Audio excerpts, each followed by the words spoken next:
ونعوذ بالله من شرور أنفسنا ومن سيئات أعمالنا من يهده الله فلا مضل له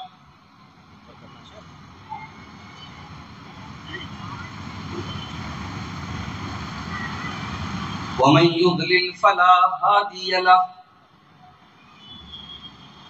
وأشهد أن لا إله إلا الله وحده لا شريك له وأشهد أن محمدا عبده ورسوله يا أيها الذين آمنوا اتقوا الله حق تقاته ولا تموتن إلا وأنتم مسلمون يا أيها الناس اتقوا ربكم الذي خلقكم من نفس واحدة وخلق منها زوجها وبث منهما رجالا كثيرا ونساء واتقوا الله الذي تساءلون به والأرحام إن الله كان عليكم رقيبا يا أيها الذين آمنوا اتقوا الله وقولوا قولا سديدا يصلح لكم أعمالكم ويغفر لكم ذنوبكم ومن يطع الله ورسوله فقد فاز فوزا عظيما أما بعد فإن خير الحديث كتاب الله وخير الهدي هدي محمد صلى الله عليه وسلم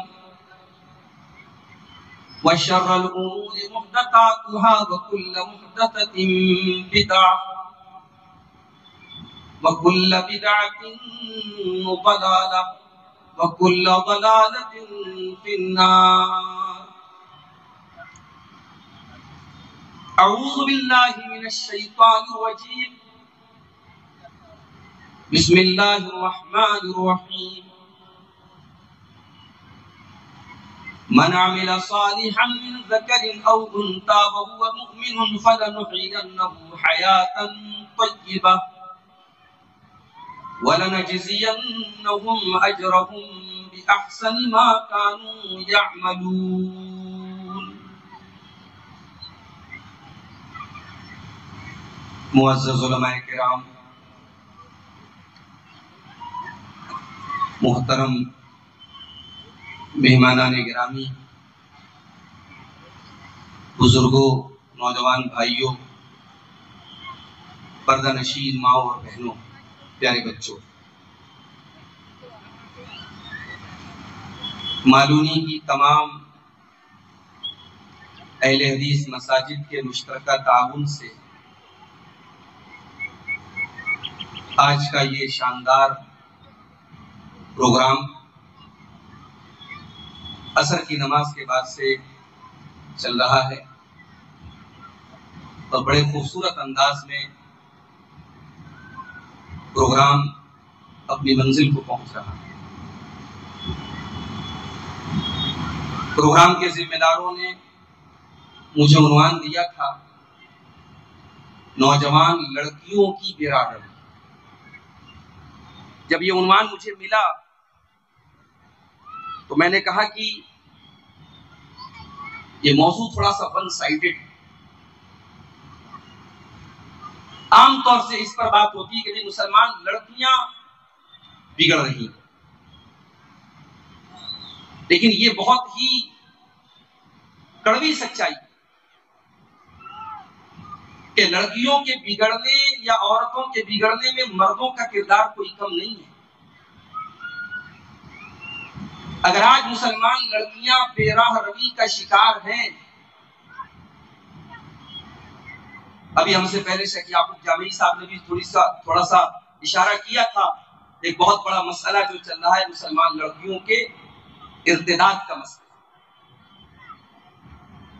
اس مسئلے کی گہرائی میں جب ہم جائیں گے تو ہم یہ دیکھیں گے کہ اس میں بہت سارے اسباب ہیں اور اس میں بہت بڑا سبب ان لڑکیوں کے مردوں کا دین سے دور ہونا ہے۔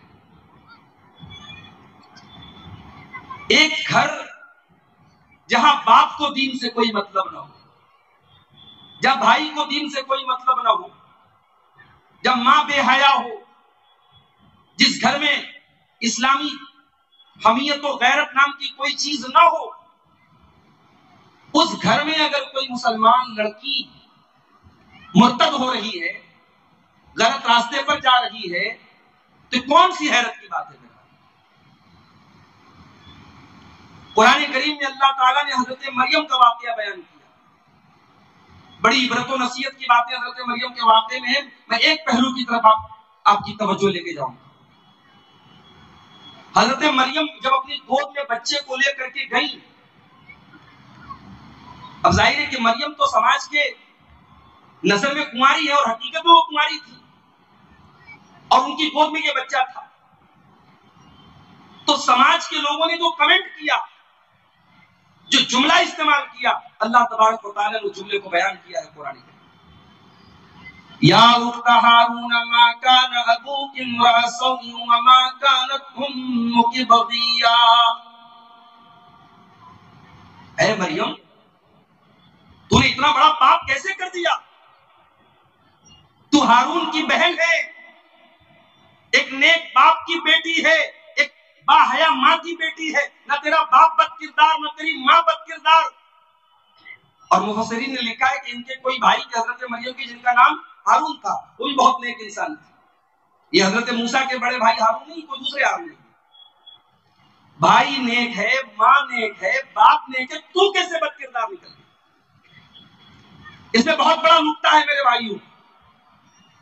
معاشرے میں لڑکیوں کی بے راہ روی کے پیچھے یہ 3 رشتے بڑی اہمیت رکھتے ہیں۔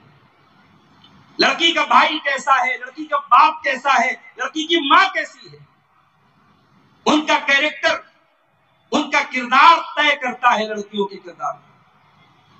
تو میں نے جلسے کے پروگرام کے جو منتظمین تھے، میں نے کہا نہیں، موضوع کو آپ ون سائیڈڈ پر رکھیں۔ ہم جب بے راہ روی کی بات کریں گے، ہم لڑکی اور لڑکیوں دونوں کی بات کریں گے۔ یہ زناکاری اور بدکاری کا جو بازار گرم ہے، یہ بڑے بڑے ہوٹلوں میں آج دسمبر کی آخری تاریخیں چل رہی ہیں، 2 دن کے بعد جو نئے سال کے جشن کے نام پہ جو خرافاتیں ہوں گی، جو رنگ رلیاں منائی جائیں گی، جو عیاشی ہوگی، معاف کیجیے گا، اس میں لڑکے اور لڑکیاں دونوں شامل ہوتے ہیں، نوجوان لڑکی اور نوجوان لڑکیاں دونوں اس میں ملوث ہیں۔ اس کے پہلے کہ میں اپنے موضوع پر روشنی ڈالوں، میں ایک بات آپ کو اور بتانا چاہتا ہوں۔ اکثر پروگراموں میں یہ موضوع آتا ہے، نوجوانوں میں بگاڑ، نوجوانوں میں بے راہ روی۔ یہ جو نیگیٹو باتیں بیان ہوتی ہیں، تو اس کا مطلب کوئی یہ نہ سمجھے کہ نوجوانوں میں صرف نیگیٹو چیزیں ہیں۔ ہمارے بہت سارے نوجوان الحمدللہ اس امت کے لیے ان کے اندر بہت خیر ہے۔ میں ایسے نوجوانوں کو جانتا ہوں، بھئی ہم لوگ تو مدرسے سے پڑھے ہیں، ایک دینی ماحول میں پلے بڑے ہیں، اگر ہم آج دین کے راستے پر ہیں یا دین کی باتیں کر رہے ہیں، یہ بہت بڑی بات نہیں ہے۔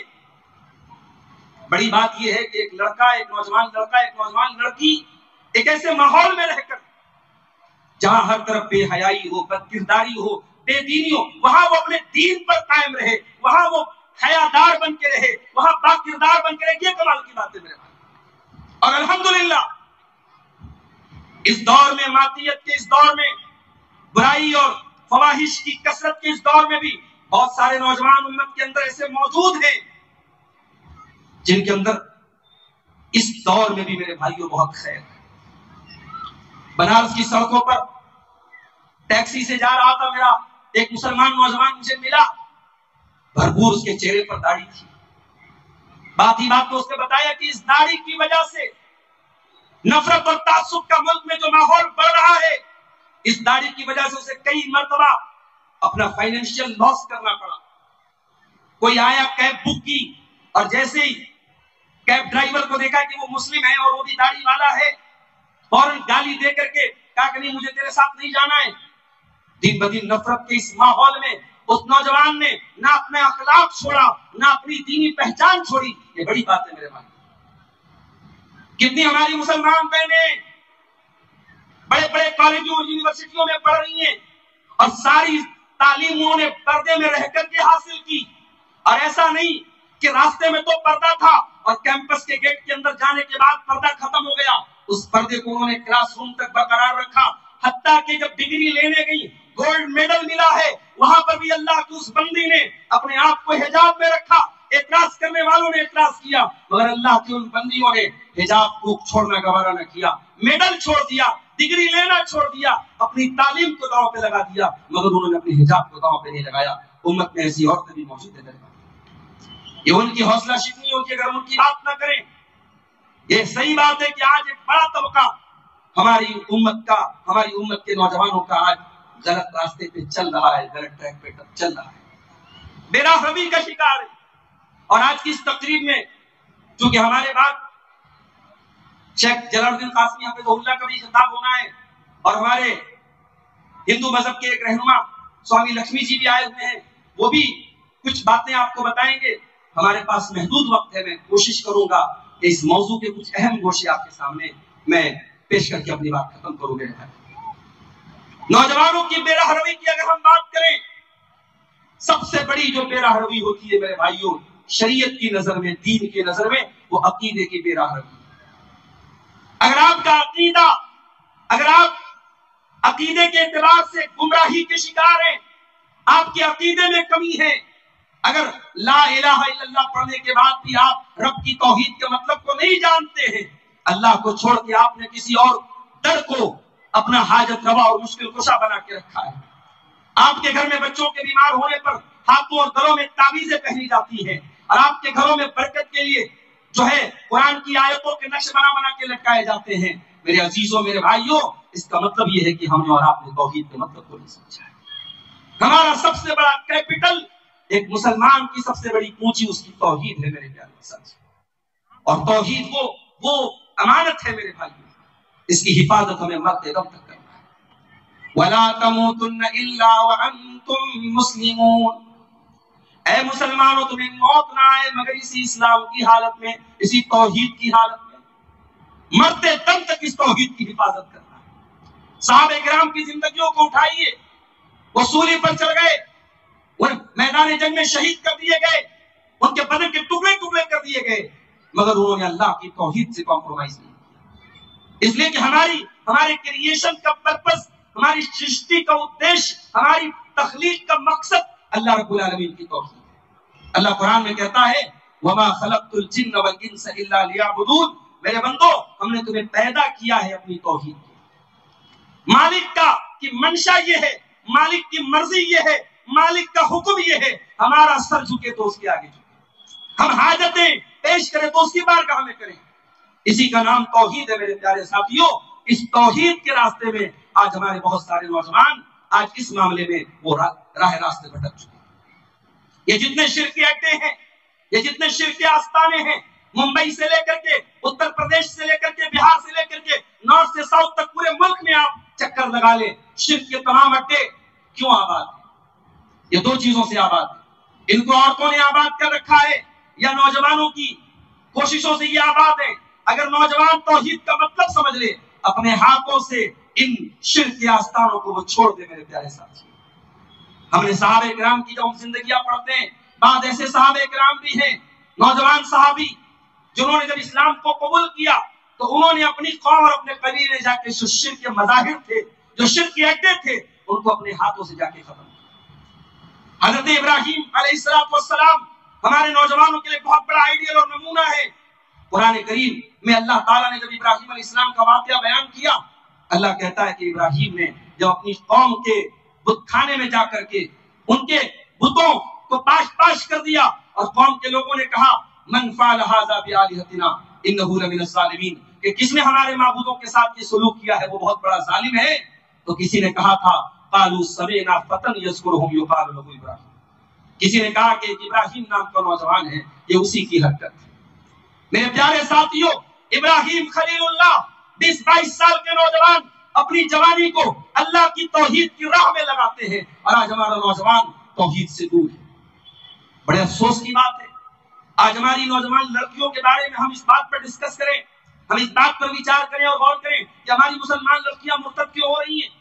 اسی ممبئی کے بعد اب آپ نے بتایا کہ باقاعدہ بعض ایسے پکنک اسپاٹس ہیں، بعض ایسے مقامات ہیں جہاں مسلمان لڑکیاں باقاعدہ نقاب پوش لڑکیاں وہ اس قسم کی حرکتوں میں نظر آتی ہیں، اور وہ باقاعدہ ارتداد کے راستے پہ جاتی ہوئی نظر آتی ہیں، اور مشرکین و کفار کے ساتھ میل جول بڑھاتے ہوئے اور ان کے ساتھ رنگلیاں مارتے ہوئے نظر آتی ہیں۔ اور میرے پیارے ساتھیوں، واقعات یہ بتاتے ہیں کہ بڑی تعداد میں مسلمان لڑکیاں اسلام کو چھوڑ گئی۔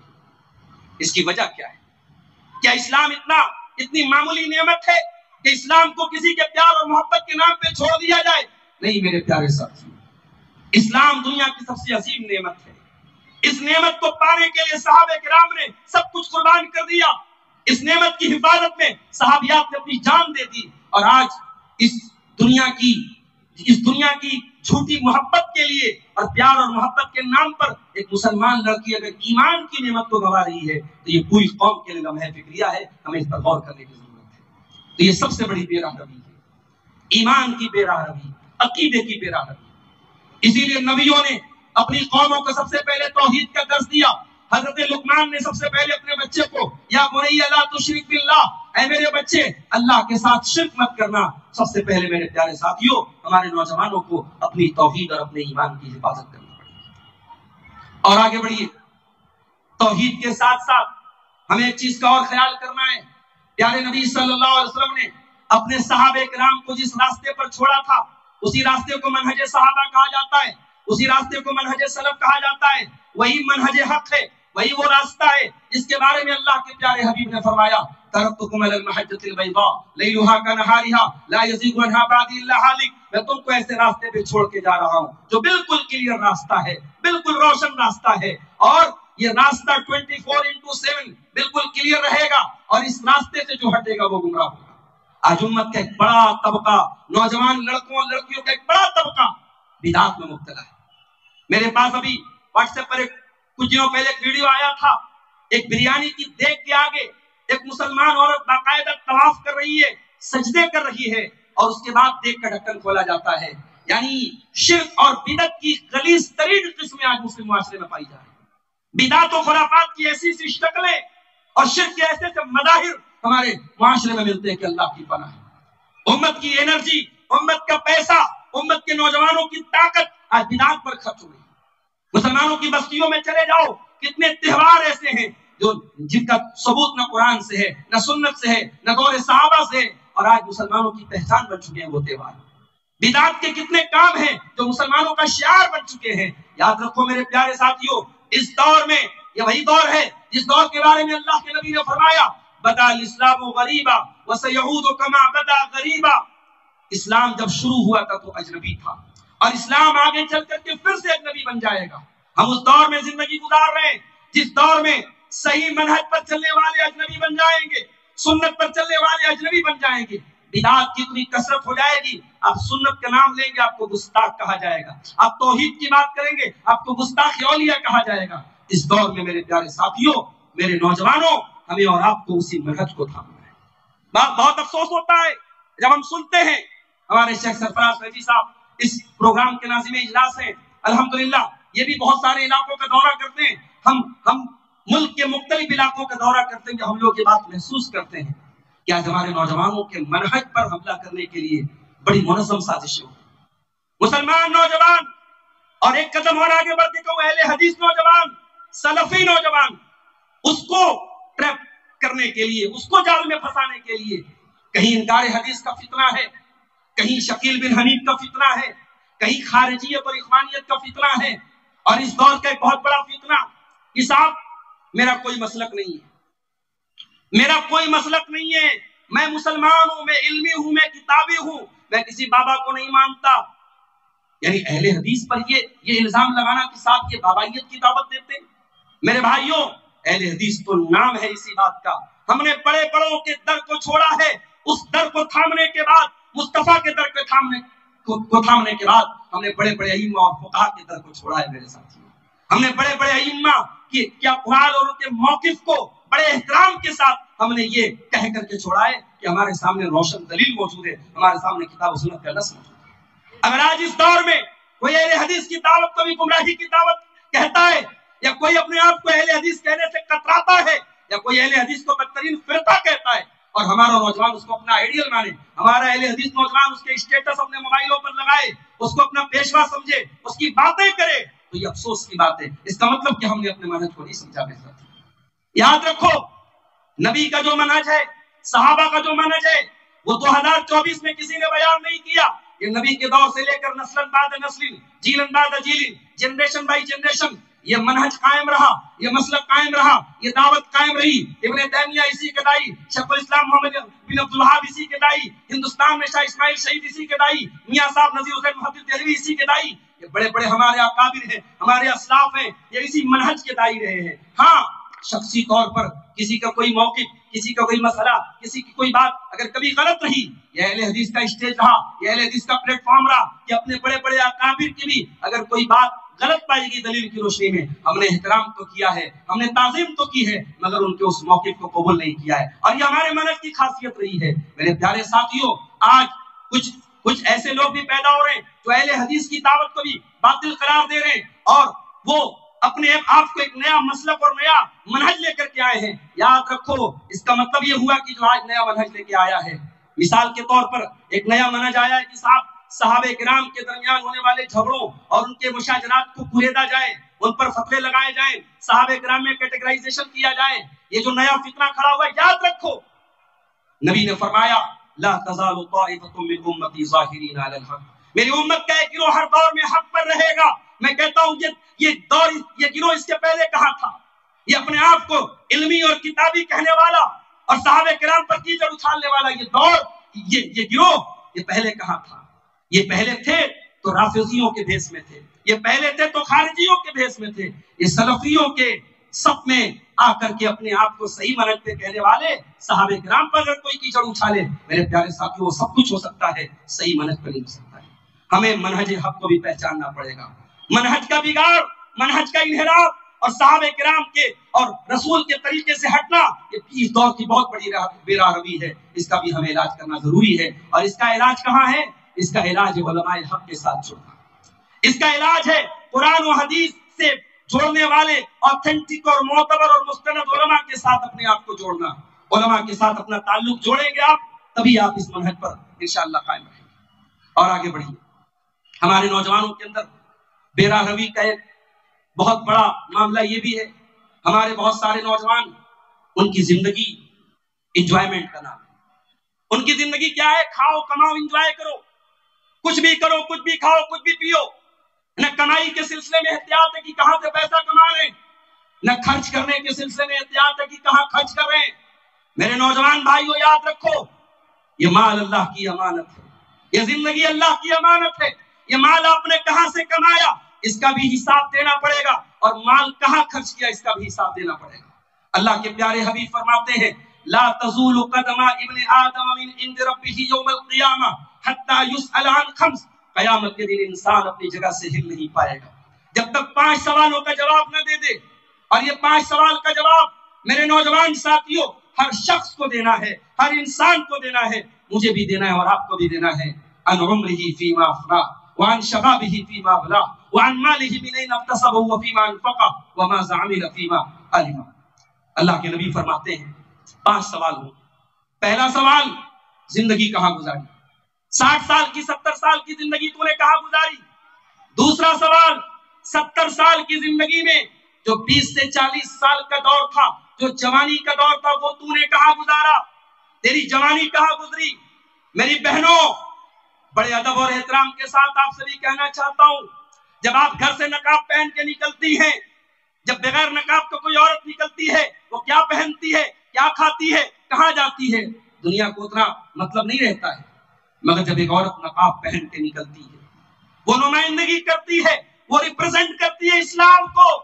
جس دور میں لڑکیاں اپنے آدھے سے زیادہ بدن کو کھول کر کے گھوم رہی ہیں، اگر ایک مسلمان عورت سر سے پیر تک نقاب میں نکلتی ہے، واللہ اسلام کے دشمنوں کے دلوں پر چھریاں چلتی ہیں۔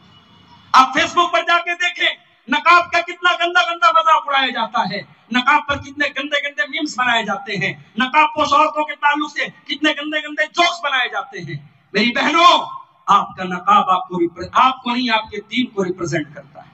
جب آپ ایک مسلمان عورت ہیں اور گھر سے نقاب پہن کے نکلی ہیں، میری بہنوں آپ سے کہنا چاہوں گا، اس نقاب کی لاج رکھنا، اس حجاب کی لاج رکھنا، اس حجاب کے ساتھ جب تم اپنے گھر سے نکلنا تو ہر ایسی حرکت سے اپنے آپ کو دور رکھنا جو مسلمان عورت کے شایان نشان ہے۔ اور یاد رکھو میرے بھائیوں، دنیا میں جب عورت کی بات ہوتی ہے، عورت کے جسمانی خوبصورتی کی بات ہوتی ہے، عورت کے نسوانی سراپے کی بات ہوتی ہے، عورت کے نین اور نقش کی بات ہوتی ہے، لیکن قرآن حکیم میں اللہ تعالیٰ نے دنیا کی آدم علیہ السلام اور حوا علیہ السلام سے لے کر قیامت تک آنے والی جتنی عورتیں ہیں، اربوں کھربوں عورتوں میں اللہ تعالیٰ نے 2 عورتوں کو آئیڈیل قرار دیا ہے ساری امت کے لیے۔ اللہ تعالیٰ نے 2 عورتوں کو آئیڈیل قرار دیا، اور واللہ یہ 2 عورتیں کتنی خوبصورت تھیں قرآن کریم میں اللہ نے بیان نہیں کیا۔ ان کے جسمانی خوبصورتی، ان کے سراپا، ان کے قد و قامت، ان کے جسم کی نزاکت، قرآن کریم نے اس پر کوئی گفتگو نہیں کی ہے۔ اللہ نے 2 عورتوں کو مثال اور آئیڈیل اور نمونہ قرار دیا۔ اللہ نے فرمایا ضرب اللہ مثلا للذین آمنوا امرأة فرعون وضرب اللہ مثلا للذین آمنوا امرأة فرعون۔ اللہ نے مثال بیان کی مومنوں کے لیے فرعون کی بیوی کو، اذ قالت رب ابن لی عندک بیتا فی الجنہ ونجنی من فرعون وعملی ونجنی من القوم الظالمین۔ فرعون کی بیوی، اللہ نے اس کی صرف ایک دعا کو بیان کیا۔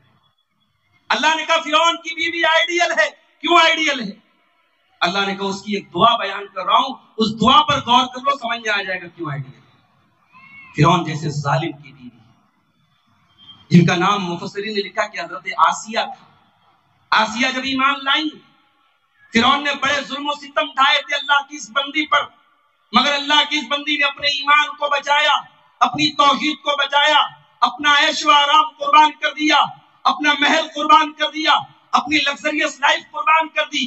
اللہ کی اس بندی نے ایمان کو بچایا۔ اللہ کہتا ہے میری بندیو، میرے بندو، دیکھو یہ فرعون کی بیوی ہے، یہ اللہ سے کیا دعا کرتی ہے، رب ابن لی عندک بیتا فی الجنہ، اے میرے پروردگار تو جنت میں میرے لیے اپنے پاس ایک محل عطا فرما۔ اے اللہ تیری توحید کی خاطر دنیا کے محلوں کو چھوڑا ہے، تو مجھے اس کا نعم البدل جنت میں عطا فرما۔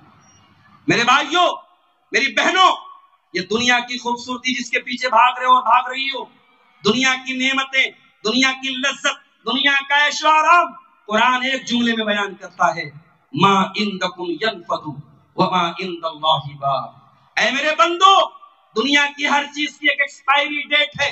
جوانی ایکسپائر ہوتی ہے بڑھاپے میں، دولت ایک دن ایکسپائر ہو جائے گی، زندگی ایک دن ایکسپائر ہو جائے گی، آپ کا حسن و جمال ایک دن ختم ہو جائے گا۔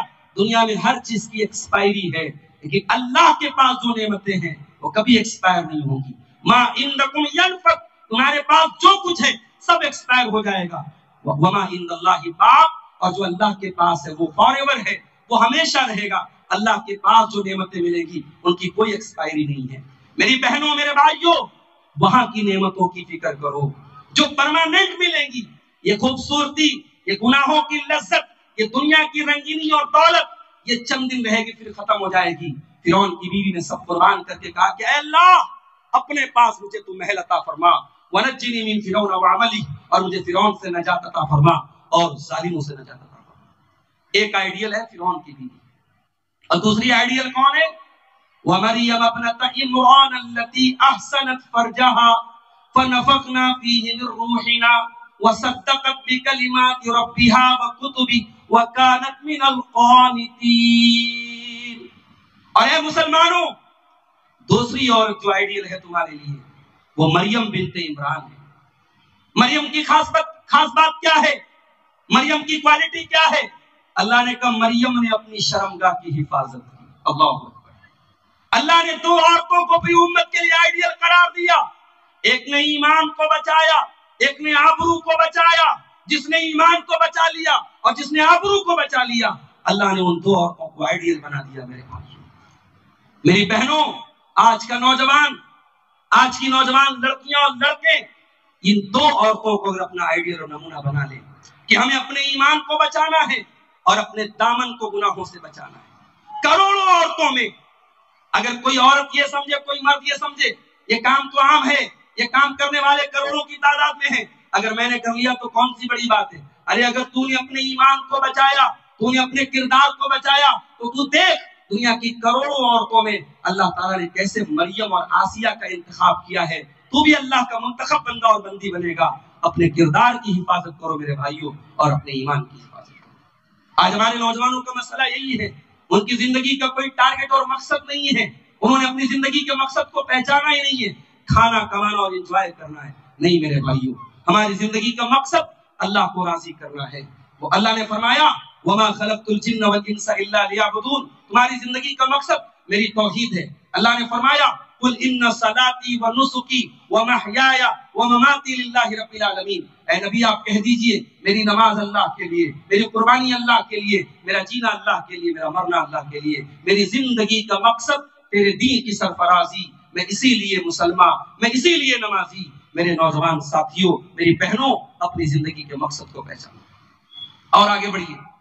نوجوان لڑکیوں اور لڑکوں میں ایک اور بہت بڑا بگاڑ اور بے راہ روی جو ہمیں نظر آ رہی ہے وہ یہ ہے، ابھی میں جو ہمارے ساتھی گئے تھے ایئرپورٹ پر ہم کو ریسیو کرنے کے لیے، راستے سے جب ہم معلومی سے گزرے، ہمارے نوجوانوں جو یہاں کے ماحول کو زیادہ بہتر جانتے، صاحب البیت ادری بما فی، انہوں نے بتایا کہ مولانا معلومی کی کہ اس علاقے میں جہاں بڑی تعداد میں مسلمانوں کی آبادی ہے، ایک بڑی تعداد نوجوانوں کی نشے کی لعنت میں گرفتار ہے۔ مسلمان لڑکے ایسا ایسا نشہ کر رہے ہیں، اللہ کی پناہ، نشے میں بھی جدت ہو رہی ہے، نشے میں بھی نئے نئے طریقے اپنائے جا رہے ہیں۔ ابھی ہم کو بنارس کے ایک ساتھی نے بتایا کہ وہ جو سائیکل اور بائک کا جو پنچر بناتے ہیں اس میں جو سولیشن لگاتے ہیں، اس کو بھی نشہ خور لوگ اس کو بھی نشہ بنا کے بیٹھے ہیں۔ یہ جو بدن پر، باڈی پر ملنے کے لیے، درد وغیرہ میں لگانے کے لیے جو زنڈو بام آتا ہے، زنڈو بام کو بن پہ لگا کے نشہ خور لوگ نشہ کرتے ہیں۔ یہ نشے کے نئے نئے طریقے کون اپنا رہا ہے؟ اس امت کا نوجوان اپنا رہا ہے۔ وہ امت جو دنیا کو توحید، جو دنیا کو گمراہی کے نشے سے نکال کر توحید کا جام پلانے آئی تھی، وہ امت آج نشوں میں گرفتار ہے، شراب میں گرفتار ہے، ڈرگس میں گرفتار ہے۔ یہ بہت بڑا المیہ ہے میرے بھائیوں۔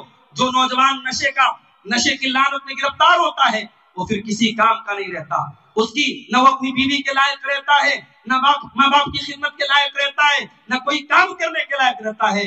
وہ اس جسمانی اعتبار سے اور نفسیاتی اور مینٹل اعتبار سے، ہر اعتبار سے وہ ناکارہ ہو جاتا ہے۔ اور بڑی خوبصورتی سے آپ کے نوجوانوں کو یہ ڈرگس پروسے جا رہے ہیں، یہ نشہ پروسا جا رہا ہے تاکہ آپ ناکارے ہو جائیں اور اس امت کے لیے کسی کام کے نہ رہیں۔ میرے نوجوان ساتھیوں، آؤ، ارے نشہ ہی کرنا ہے تو آؤ وہ نشہ جو صحابہ کرام کو تھا، توحید کا نشہ تھا، اسلام کے لیے کچھ کرنے کا نشہ تھا، اللہ کو راضی کرنے کا نشہ تھا، انسانیت میں انقلاب برپا کرنے کا نشہ تھا۔ میرے پیارے ساتھیوں، اس سستی انسانیت کو آپ کے قدموں اور بازوؤں کی ضرورت ہے۔ اس کراہتی انسانیت کو، اس مختلف مسائل اور پرابلم سے دوچار انسانیت کو آپ کی ضرورت ہے، اور آپ نشے میں مبتلا ہیں۔ اپنے بھائیوں سے بھی کہنا چاہوں گا، اپنی بہنوں سے بھی کہنا چاہوں گا کہ آپ نشے کی ہر قسم سے اپنے آپ کو پاک رکھیں۔ بہنوں کا نام اس لیے لے رہا ہوں کیونکہ عورتوں کا بہت کنٹرول ہوتا ہے گھر کے اوپر، عورتوں کا بہت کنٹرول۔ اگر شوہر نشہ کر رہا ہے، بیوی اگر تج لے اور طے کر لے کہ مجھے اپنے شوہر کا نشہ چھڑانا ہے تو چھڑا سکتی ہے۔ تو یہ نشہ خوری، اللہ کے نبی نے فرمایا کل مسکر خمر وکل خمر حرام، ہر نشے والی چیز شراب ہے اور ہر خمر اور ہر شراب حرام ہے۔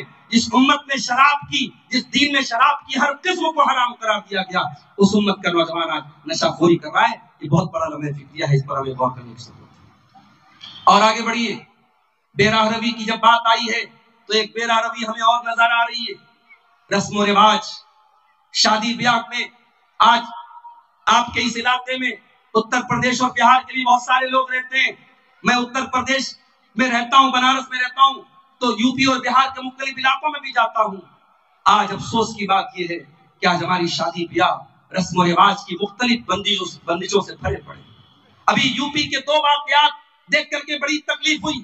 ایک میرٹھ میں شادی ہوئی، مسلمان کی شادی ہے، اور اس شادی میں بے تحاشا پیسہ خرچ کیا گیا۔ دلہے کو سسرال والوں نے 2.5 کروڑ روپے کیش دیے، سالی کو اس نے اپنی